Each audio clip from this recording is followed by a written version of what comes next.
Hi, Hello.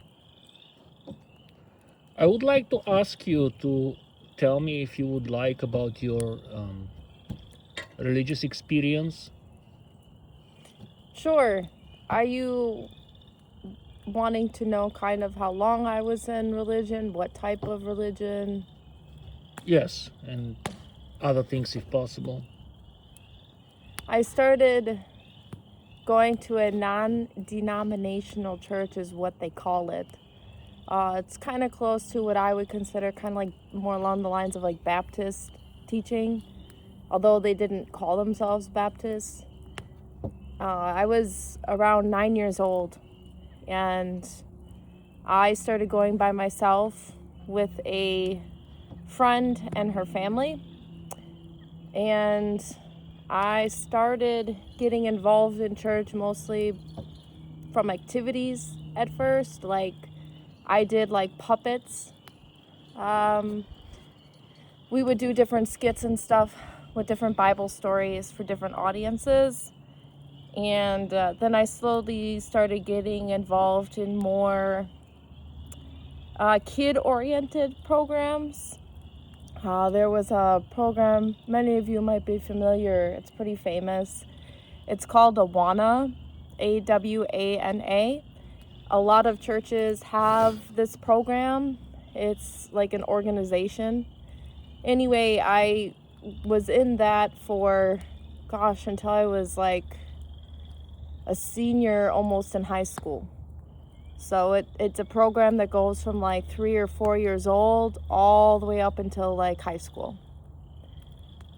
And I spent a lot of time in that program. That program it's crazy. What it stands for is Approved Workmen Are Not Ashamed. And you had to learn the theme songs that went along with the program. And you had these books with Bible verses in them. And you would have to memorize these Bible verses and you'd be quizzed on them. There was a lot of pressure and a lot of like guilt and shame when you didn't do that throughout the week. It was like a once a week program. And there was a lot of push to preach the gospel, whatever that is to you or what you've heard, but it was just basically that Jesus died on the cross for your sins and that you need to believe in him and you need to ask for forgiveness or you're going to hell. That's the very concise version that I was taught. And we were pushed big time to invite friends to this program. And that's kind of where my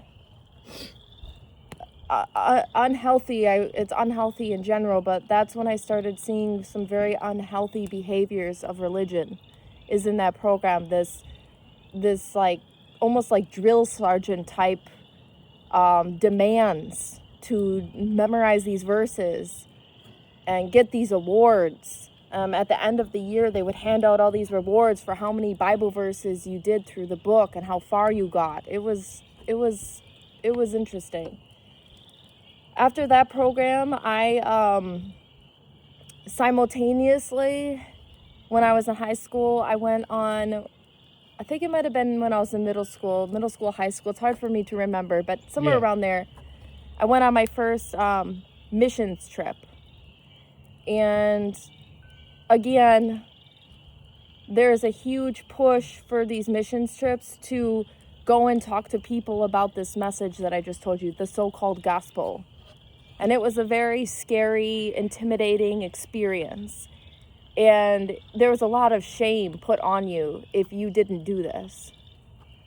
So I suffered a lot from explaining this message to people.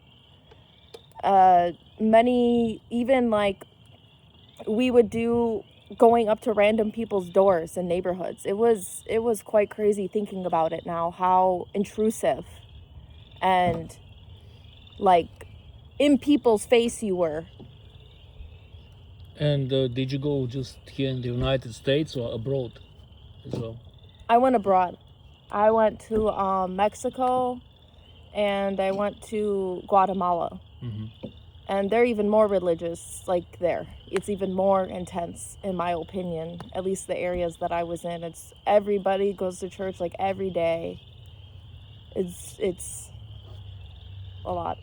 What was the purpose of going there if they're already religious?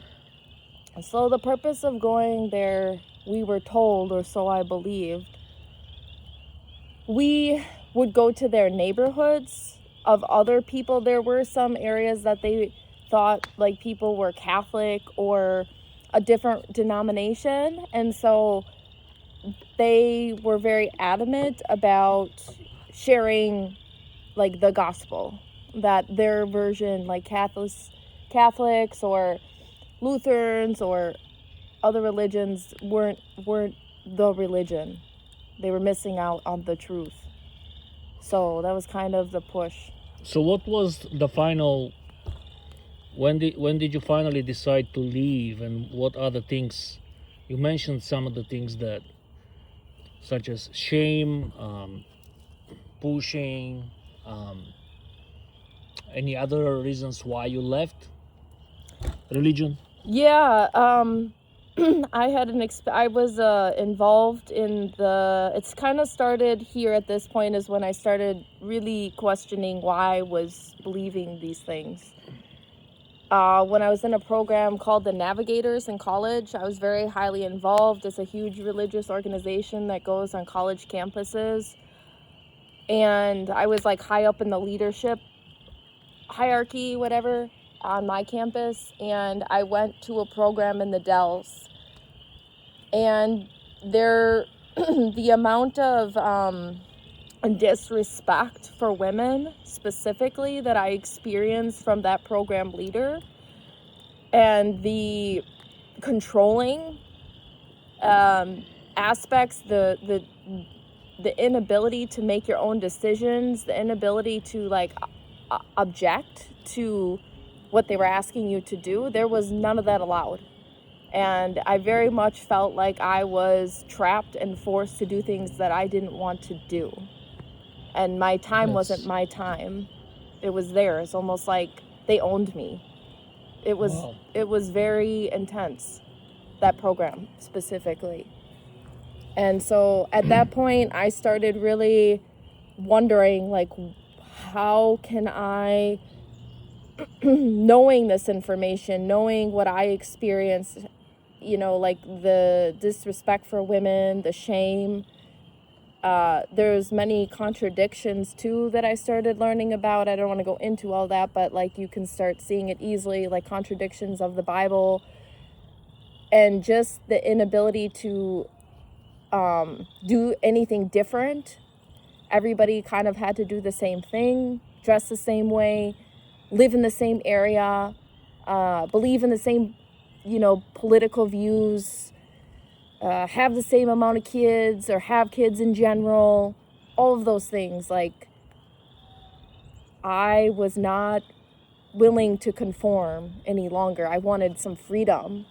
I wanted freedom of my mind and my brain, which I didn't have.